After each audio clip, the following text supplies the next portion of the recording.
بسم اللہ الرحمن الرحیم اللہم صل علی محمد وآل محمد۔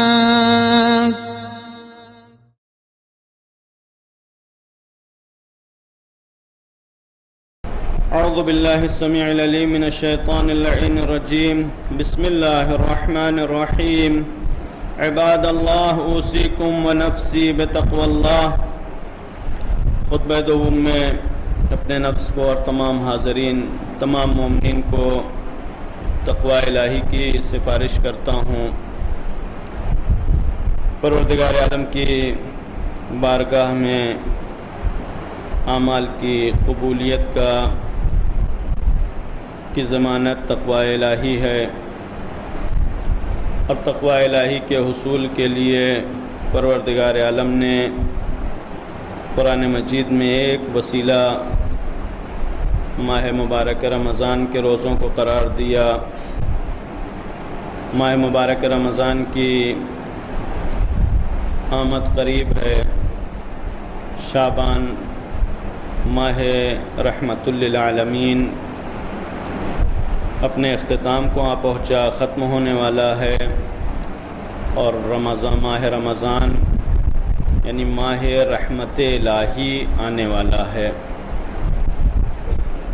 پروردگار عالم سے یہ دعا ہے کہ پروردگار ماہ رمضان میں ہماری طاعات عبادات کو قبول فرمائے، اور ہمیں اس لائق بنائے، ہمیں اس قابل قرار دے کہ ہم ماہ مبارک رمضان کی رحمتوں اور برکتوں کو درک کر سکیں۔ یہ ماہ مبارک جسے ماہ رمضان کہتے ہیں، جس کی آمد قریب ہے، پیغمبر اکرم صلی اللہ علیہ وآلہ وسلم نے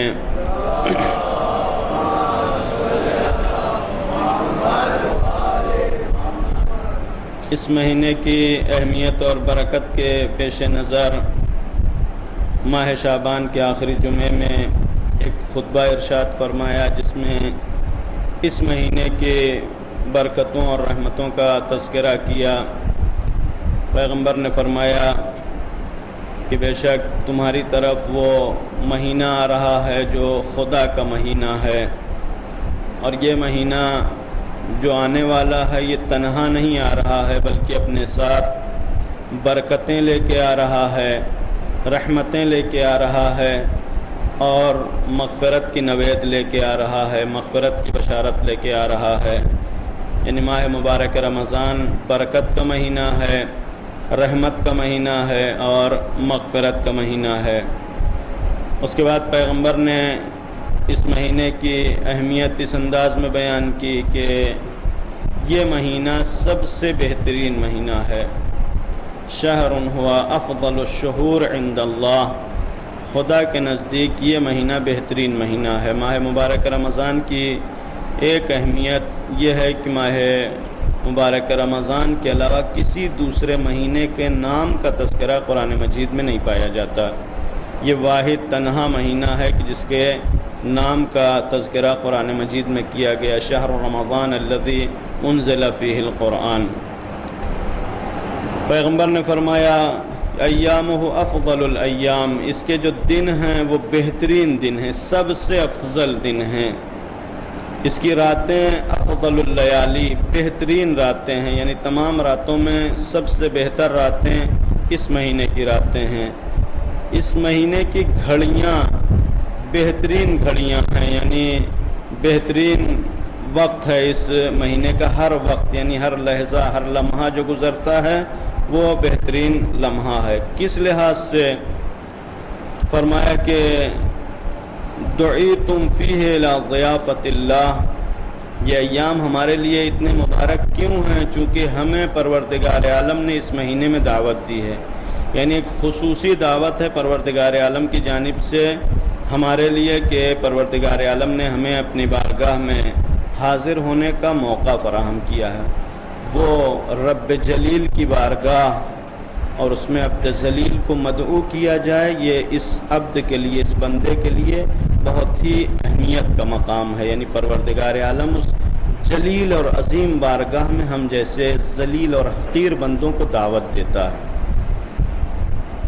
وَجُعِلْتُمْ فِيهِ مِنْ أَهْلِ كَرَامَةِ اللَّهِ، اور اس میں پروردگار عالم نے ایک خاص شرف، خاص کرامت بخشی ہے انسان کو، یعنی یہ خاص کرامت جس کی طرف اشارہ کیا گیا وہ عام کرامت ہے کہ جس کے لیے قرآن نے اعلان کیا لقد کرمنا بنی آدم، ہم نے بنی آدم فرزندان آدم کو مکرم، صاحب کرامت بنایا، صاحب شرافت، صاحب عزت بنایا ہے۔ یہ ایک عمومی کرامت ہے، یہ خصوصی کرامت ہے کہ جس میں انسان کو دعوت دی گئی، بندے کو بلایا گیا بارگاہ الہی میں، اور پروردگار عالم نے اپنی کرامتوں سے نوازا ہے، عزتوں سے نوازا ہے، شرافتوں سے نوازا ہے۔ اور اس کے بعد پھر درجات کیا ہیں؟ انفاسکم فیہ تسبیح، اس مہینے میں سانسیں تسبیح کا درجہ رکھتی ہیں، یعنی انسان جو سانس لیتا ہے یہ بھی اطاعت الہی میں گزر رہی ہے، یعنی ایک سانس، صرف سانس لینا سبحان اللہ کا درجہ رکھتا ہے، یعنی انسان ہر گھڑی عبادت میں گزار رہا ہے، ہر لمحہ عبادت میں گزار رہا ہے۔ نومکم فیہ عبادہ، اس میں سونا بھی عبادت کا درجہ رکھتا ہے۔ عملکم فیہ مقبول، اس مہینے میں جو اعمال انجام دیے جاتے ہیں پروردگار عالم کی بارگاہ میں قابل قبول ہیں۔ ودعاؤکم فیہ مستجاب، اور اس مہینے میں جو دعائیں کی جاتی ہیں یہ اس مہینے میں بارگاہ اجابت سے ٹکراتی ہیں اور پروردگار عالم کی بارگاہ میں قبول ہوتی ہیں، یعنی یہ اس مہینے کی اہمیت ہے، برکت ہے کہ انسان کو صاحب کرامت بنایا گیا، انسان کو دعوت دی گئی، اور اس کے بعد انسان کی سانسوں کو تسبیح کا درجہ دیا گیا، سونے کو عبادت کا مقام کر دیا گیا، اور عمل کو قابل قبول بنایا گیا، دعاؤں کو مقبولیت کا درجہ دیا گیا، اجابت کا درجہ دیا گیا۔ اس ماہ کے جو نام ہیں ان میں سے ایک نام جو بہت مشہور ہے، رمضان جسے ہم کہتے ہیں، یہ نام پروردگار عالم کے ناموں سے ماخوذ ہے، یعنی خود بعض روایات کے مطابق کہ رمضان خدا کے ناموں میں سے ایک نام ہے، لہٰذا امام نے منع کیا کہ لا تقل جاء رمضان وذهب رمضان، اس طریقے سے نہ کہو کہ رمضان آیا اور رمضان چلا گیا، یعنی بے ادبی ہے کہ پروردگار عالم کے نام کو اس طریقے سے، لہٰذا کہا کہ یا رمضان المبارک کہو یا شہر رمضان کہو، یعنی اس نسبت کے ساتھ کہ جیسے ہم شہر اللہ کہتے ہیں، خدا کا مہینہ کہتے ہیں، اسی طریقے سے شہر رمضان یعنی رمضان کا مہینہ، یعنی رمضان خدا کے ناموں میں سے ایک نام ہے، لہٰذا اس ماہ کے عظمتوں میں سے ہیں، یہ اس ماہ کی اہمیت ہے کہ ہم اس کا نام بھی اتنی آسانی سے نہ لیں کہ رمضان کہیں، بلکہ ماہ رمضان، شہر رمضان یا رمضان المبارک کہ جس میں برکتیں بھری ہوئی ہیں۔ اسی مہینے کو ماہ رحمت کہا گیا ہے، رحمتوں کا مہینہ ہے۔ احادیث میں آیا ہے کہ پروردگار عالم اس مہینے میں اپنی رحمتوں کے دروازے شب اول سے، یعنی شب اول ماہ رمضان سے پروردگار عالم رحمتوں کے دروازے کھول دیتا ہے، اور آخری رات تک، ماہ رمضان کی آخری رات تک رحمت کے دروازے کھلے رہتے ہیں، یعنی پروردگار عالم کی بارگاہ میں حاضر ہو کے بندہ جو بھی عمل انجام دیتا ہے مقبول ہوتا ہے، جو بھی دعائیں کرتا ہے دعائیں قبول ہوتی ہیں، جو بھی کام کرتا ہے اسے عبادت کا درجہ دیا جاتا ہے۔ لہذا شروع رمضان سے، آغاز ماہ رمضان سے دروازے رحمت کھلے رہتے ہیں اور آخر تک کھلے رہتے ہیں، آخری راتوں تک کھلے رہتے ہیں، لہذا وہ بعض دعاؤں میں بھی یہ جملہ پایا جاتا ہے، احادیث میں بھی اس کی طرف اشارہ کیا گیا ہے کہ شقی اور بدبخت ہے وہ انسان کہ جو اس مہینے میں بخشا نہ جا سکے، جس کی بخشش اس مہینے میں نہ ہو سکے، وہ شقی اور بدبخت ہے، پیغمبر کی حدیث۔ اسی طریقے سے ماہ مبارک رمضان کے نام رمضان کیوں رکھا گیا، جہاں اس کی علتوں کو بیان کیا گیا۔ رمضان کے ایک معنی رمضا یعنی جلا دینے کے ہیں، جب ریت بہت ہی گرم ہوتی ہے تو اس حالت کو رمضا کہتے ہیں، اور ایسے وقت میں کہ جب اس پہ کوئی بھی چیز ڈالی جائے تو وہ جل جاتی ہے، بھن جاتی ہے بالکل، لہذا اس ماہ کو ماہ رمضان کہتے ہیں، چونکہ پروردگار عالم اس مہینے میں اپنے بندوں کے گناہوں کو بالکل جلا کے ختم کر دیتا ہے۔ بعض احادیث ہیں جس میں حسد کے لیے بیان کیا گیا کہ حسد اعمال خیر کو جلا دیتا ہے۔ یہ ماہ مبارک رمضان وہ ہے کہ جو برائیوں کو جلا دیتا ہے، یعنی انسان کے اندر جو برائیاں پائی جاتی ہیں ماہ مبارک رمضان کی برکتوں سے برائیاں ختم کر دی جاتی ہیں، جلا دی جاتی ہیں۔ اسی طریقے سے اس مہینے میں انسان کے جذبہ عمل کو بیدار کرنے کے لیے، انسان کے اندر عمل کا حوصلہ پیدا کرنے کے لیے امام حسن علیہ السلام نے ارشاد فرمایا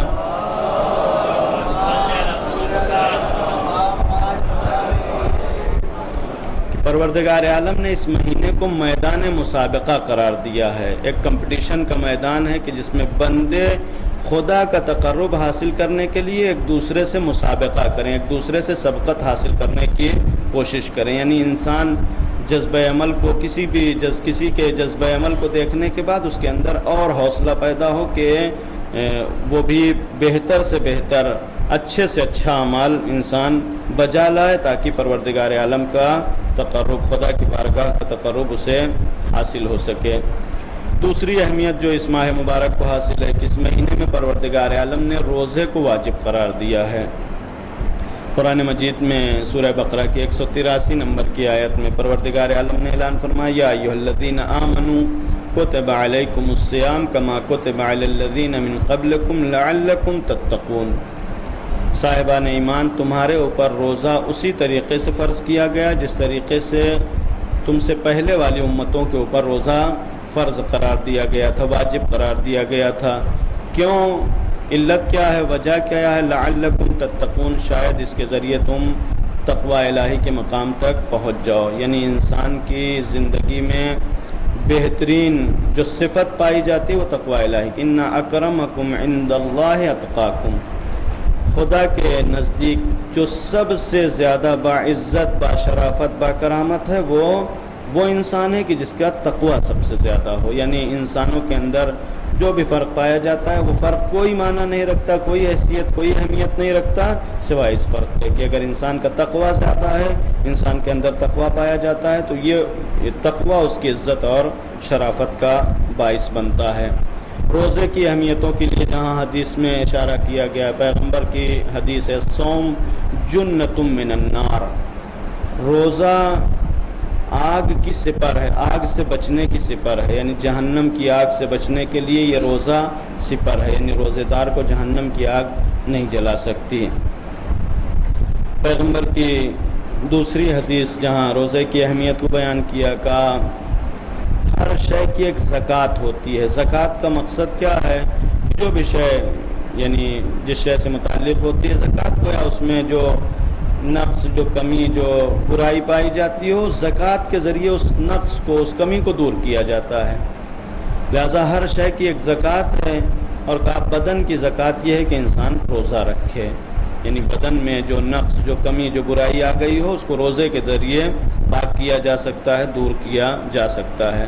جہاں توبہ کے باب میں جہاں توبہ کا طریقہ بیان کیا گیا ہے کہ کس طریقے سے انسان توبہ کرے، وہاں پر بھی اس امر کی طرف، اس بات کی طرف اشارہ کیا جاتا ہے کہ جب انسان گناہ کرتا ہے، گناہ کی وجہ سے یہ بدن لذتوں کا عادی ہو جاتا ہے، یعنی گناہ کی لذت اس بدن نے چکھا ہے اور اس لذت سے وہ آشنا ہے، اس لذت کو پہچانتا ہے۔ لہذا خوف یہ ہے، ڈر یہ ہے کہ کہیں یہ لذت دوبارہ انسان کے ذہن میں یاد نہ آ جائے، انسان کے ذہن میں یاد آوری ہو جائے، وہ لذت یاد آئے اور پھر اس لذت کو دیکھتے ہوئے انسان گناہوں کی طرف پلٹ جائے۔ لہذا توبہ کے لیے جو راستہ اختیار کیا گیا، توبہ کے جو شرائط بیان کیے گئے، اس میں سے ایک شرط یہ بیان کی کہ جس طریقے سے بدن اس لذت سے آشنا ہوا ہے، اس لذت کو پہچانتا ہے کہ جو گناہوں سے اس کو حاصل ہوئی تھی، اسی طریقے سے انسان اس بدن کو اطاعت کا رنج چکھائے، یعنی پروردگار عالم کی اطاعت اس طریقے سے انجام دے کہ جس سے اس بدن کو تکلیف پہنچے، رنج پہنچے، تاکہ جب وہ دوبارہ لذت گناہ یاد آئے تو یہ الم بھی یاد رہے، یہ درد بھی یاد رہے کہ جو اطاعت کے راستے میں اس نے چکھا ہے، اس نے محسوس کیا ہے. یعنی وہ لذت جب یاد آئے گی تو اس کو روکنے کے لیے، اس کو مہار کرنے کے لیے، اس کو کنٹرول کرنے کے لیے یہ درد کا احساس انسان کو کنٹرول کر لے گا، روک لے گا. ماہ مبارک رمضان یعنی انسان کا بدن جو آسائشوں سے، آرام سے، جو سکون اور اطمینان سے بہت زیادہ آشنا ہو چکا ہے، ماہ مبارک میں روزہ رکھے گا. روزے کے ذریعے تکلیف کو سہتا ہے، رنج کو سہتا ہے، مصیبتوں کو سہتا ہے. جہاں روزے کا فلسفہ بیان کیا گیا، ایک فلسفہ یہ بھی بیان کیا گیا کہ تاکہ انسان اس بھوکے کی بھوک کا احساس کر سکے، پیاسے کی پیاس کا احساس کر سکے، یہ روزے کے فلسفے میں بیان کیا گیا ہے. روزے کا فائدہ پیغمبر اکرم نے بیان کیا کہ روزہ رکھو تاکہ سلامت رہو، یعنی صحت مندی، انسان کی صحت کے لیے یہ روزہ بہت ہی مفید ہے.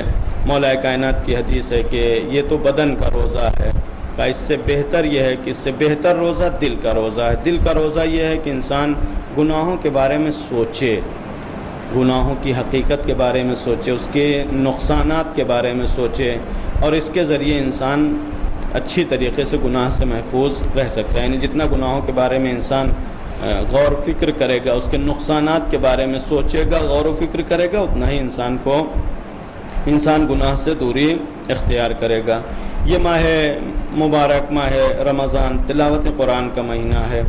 تلاوت قرآن کے لیے قرآن مجید کی سورہ بقرہ کی 121 نمبر کی آیت، پروردگار عالم نے اعلان فرمایا الذین آتیناہم الکتاب یتلونہ حق تلاوتہ، جن کو ہم نے کتاب عطا کیا ہے وہ اس کی اس طریقے سے تلاوت کرتے ہیں جو تلاوت کا حق ہے.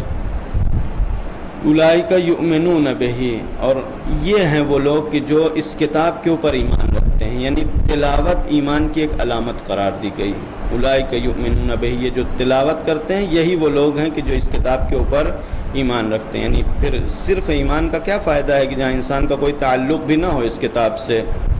ومن یکفر بہ، اور جو بھی کفر اختیار کرتے ہیں، انکار کرتے ہیں اس کتاب کا، اولئک فاولئک هم الخاسرون، یہ لوگ خاسر ہیں، نقصان میں ہیں، یہ لوگ گھاٹے میں ہیں. یعنی جو لوگ تلاوت کرتے ہیں وہ فائدے میں ہیں، وہ صاحب ایمان ہیں، وہ پروردگار عالم کے اوپر ایمان رکھتے ہیں، خدا کی کتاب کے اوپر ایمان رکھتے ہیں. اور جو قرآن کی تلاوت سے دور ہیں وہ لوگ گویا اس کتاب کے اوپر ایمان نہیں رکھتے اور گھاٹے میں ہیں.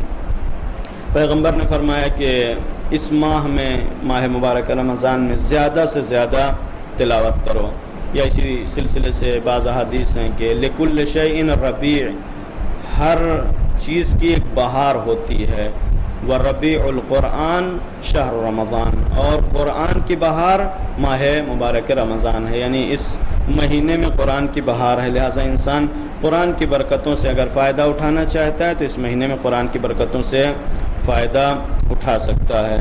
تلاوت قرآن کی اہمیت کے لیے پیغمبر نے فرمایا جو شخص خدا سے گفتگو کرنا چاہتا ہو، یعنی خدا سے گفتگو کرنا بہت ہی عام انسان کے بس کی بات نہیں ہے، بہت ہی اہم مقام ہے، بہت ہی اہم مرحلہ ہے کہ انسان پروردگار عالم کی بارگاہ میں حاضر ہو، نہ صرف حاضر ہو بلکہ پروردگار عالم سے گفتگو کرنے کا اہل ہو جائے، تاکہ جو بھی گفتگو کرنا چاہتا ہے وہ قرآن کی تلاوت کرے. اس کے علاوہ قرآن کی تلاوت کا جو فائدہ بیان کیا گیا کہ قرآن کی تلاوت سے غافل مت ہونا، اس لیے کہ قرآن کی تلاوت جلاء للقلوب، دلوں کو زندہ کرتی ہے، دلوں کو زندگی، حیات بخشتی ہے، اور برائی، ظلم، فحش اور بدکاریوں سے انسان کو محفوظ رکھتی. یعنی دل جب روشن ہوگا، خدا کی معرفت اس میں جاگزین ہوگی، خدا کی معرفت پیدا ہوگی تو یہ دل خود بخود برائیوں اور بدکاریوں سے پاک ہو جائے گا. اس کے علاوہ یہ مہینہ استغفار کا مہینہ، توبہ اور دعا کا مہینہ قرار دیا گیا کہ پیغمبر کی حدیث ہے کہ ماہ مبارک رمضان میں روزے دار کی دعائیں رد نہیں ہوتی.